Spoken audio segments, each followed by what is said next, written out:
Today I'm going to be showing you how to create a clickable hyperlink as a web part.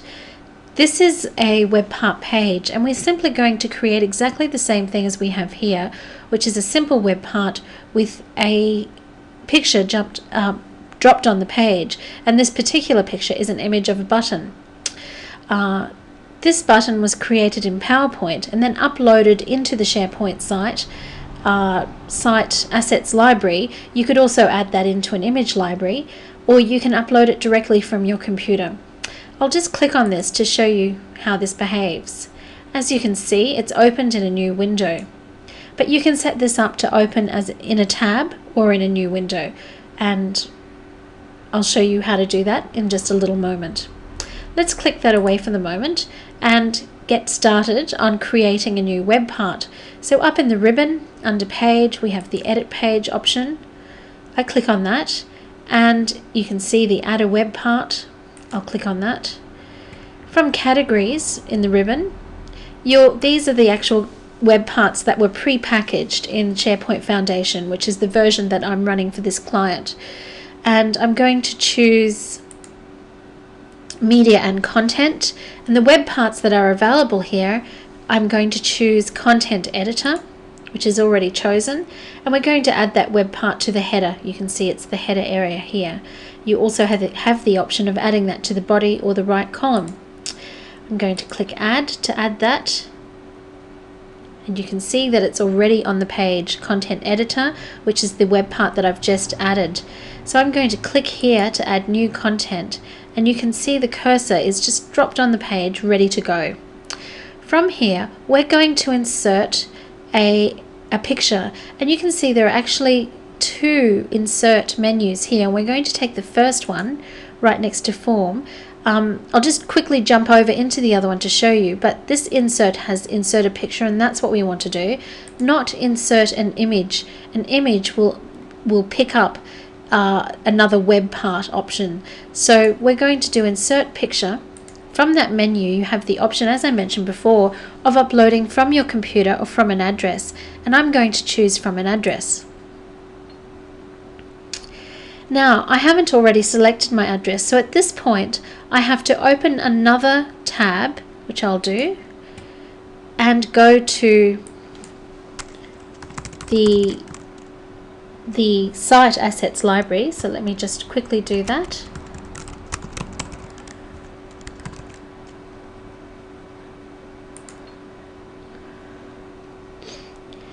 And from here I have a few buttons to choose from. I'm going to choose exactly the same one, the commercial seller button, and oops, I don't want to open that. I just want to right click on that to get the properties, and I'll drag that into our view so that we can see it. And from the address URL I'm going to highlight over that, right click and copy, and just make that go away. Then switch back over to my tab and paste that in. The alternate text, I will give it a name, commercial seller. Right, so this has come in exactly as it was loaded, and as you can see that's way too big for my purposes. To change this now, we go up into the ribbon. We can just see the address as it was loaded in. This is the step that I've just done, and the alt text, the alternate text that I've added. There is an option to obviously change that right there in the ribbon. And I'm not going to apply any styles, but you can, if you look at the menu, you can put a border, a table border, dark border, and so on. You can change the position. I want to change the size. I'm going to make that 150 pixels, which is the same size as the one that's already on the page. Now we have a button on the page, and this button isn't doing anything. It's just at the moment a nice visual. It's just literally a picture on the page. So what I want to do next, without changing anything else, is go and insert a hyperlink. From the insert menu again, which is where we inserted the picture from, I'm going to insert the link.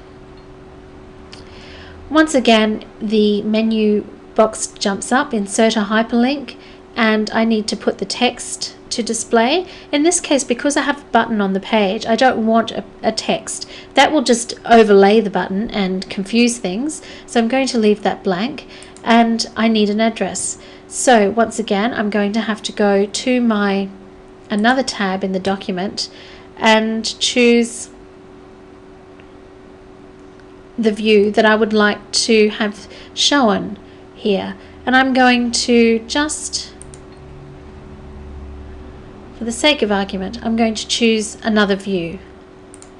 And all I'm doing, you can't see this, it's gone off the screen, is that I've gone up to the URL and I'm copying that and I'm pasting it into the address. So I've just chosen, for this example, randomly another site to link into, and I click OK, and there you have it. You have completely gone through the process of adding your hyperlink.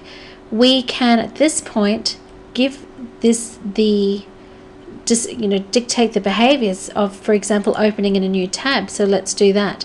Later, if you wanted to, you could come and in the same menu remove the link. Now what we need to do is, whoops,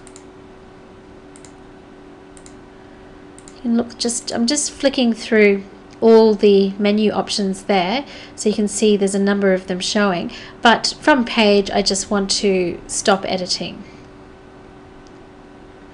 Right, so we have it on the page. It looks exactly the same. The only thing that's different is that heading, so we'll just go over and edit the web part. And from here you can dictate the appearance. So I want to change that title from content editor to perhaps the same as the previous one. What am I doing? Doing. And just apply that change. From this menu you can change the appearance and so on of the actual web part as well. So there you have it, exactly as it was before. It's another web part. It's showing that this is the first one of that type and this is the second one of that type, and it's a clickable, once again, a clickable button. So there you have it. Thank you for your attention.